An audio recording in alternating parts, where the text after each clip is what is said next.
जय हिंद सभी को। हमारे देश में कचरा मैनेजमेंट, गार्बेज मैनेजमेंट कैसे हो सकता है सही से, मैं उसका कुछ उदाहरण आपको दे रहा हूँ। पहले आप प्रॉब्लम देखिए, फिर उसका सोल्यूशन बता रहा हूँ। ये है हमारे देश के कुछ प्रॉब्लम। ये कचरा लोग अपने मर्जी से जहाँ चाहे उधर ही डाल दे रहे हैं, ठीक है। प्लास्टिक हो गया, पेपर हो गया, लकड़ी हो गई, घास पत्ते जो भी है सारा एक साथ मिक्स है, बड़े बड़े पत्थर।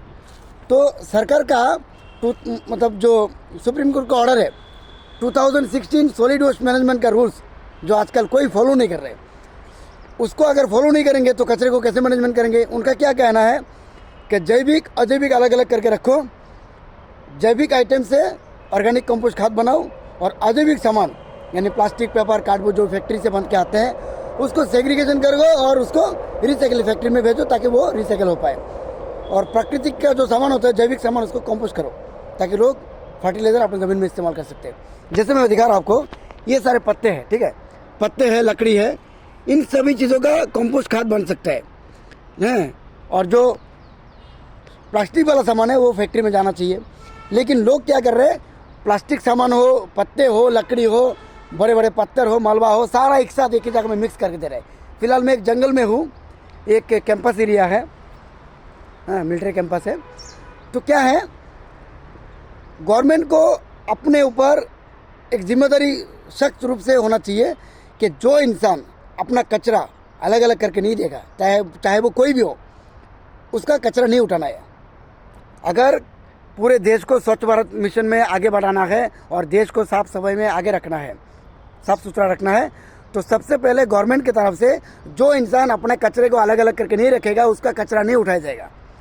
जो इंसान कचरे को जलाएगा उसको कठोर से कठोर उसकी फाइन लगनी चाहिए। लेकिन सरकार नहीं कर रहे हैं। जो इस विषय में, इस सब्जेक्ट में इंटेलिजेंट है, जो मतलब प्रैक्टिकली उसको ज़्यादा नॉलेज है, सरकार को उन लोगों को काम पे लगाना चाहिए। ऐसा नहीं है कि फलाना इंजीनियर बन गया, थोड़ा इंग्लिश जान गया, उसको लगता है कि वो इसका स्पेशलिस्ट है, ऐसा नहीं है।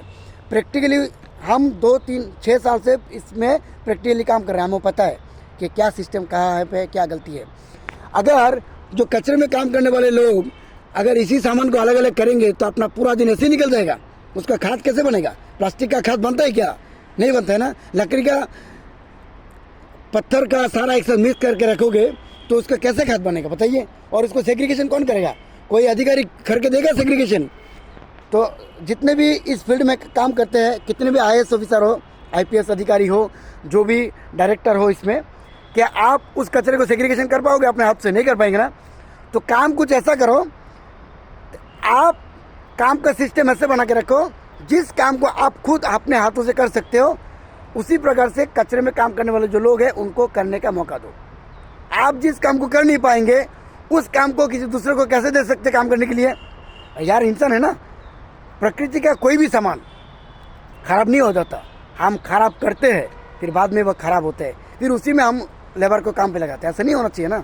देश को स्वच्छ बनाना है, सबसे पहले अपने आप पर स्वच्छ बनो। किसी भी मिनिस्टर, MLA, कोई भी बड़े बड़े IPS अधिकारी, IAS अधिकारी, मैं उन लोगों को भी पूछता हूँ, आप लोग कृपया एक बार अपने घर का डस्टबिन को देखिए कि आपके घर का कूड़ा कैसे रखा गया है। बड़े बड़े जो मंत्री मिनिस्टर हैं उनको भी बताता हूँ, आप अपने घर का एक बार डस्टबिन को चेक करिए कि आपके घर पे जो लोग कचरे को रखते हैं ना, वो कैसे रखते हैं, कहाँ पे रखते हैं। पहले अपने घर से शुरुआत करिए, कचरे को अलग अलग करिए, नहीं तो आप लोगों के कारण हमारे इन जो इसमें काम करने वाले लोग हैं वो बहुत सारी मुश्किलें झेलना पड़ता है। तो मैं ये कह रहा हूँ कि मैं पिछले 6 साल से इस प्रोजेक्ट में काम कर रहा हूँ। अगर मेरा सलाह लेना चाहता हूँ, मैं अच्छे से आपको सलाह दे सकता हूँ कि किस प्रकार से कैसे हो सकता है।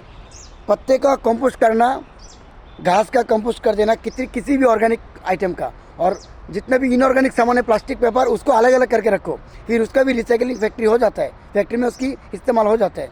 तो पूरे एरिया में कानून बहुत सख्त लगाना चाहिए कि जो इंसान अपने कचरे को अलग अलग करके नहीं देगा उसका कचरा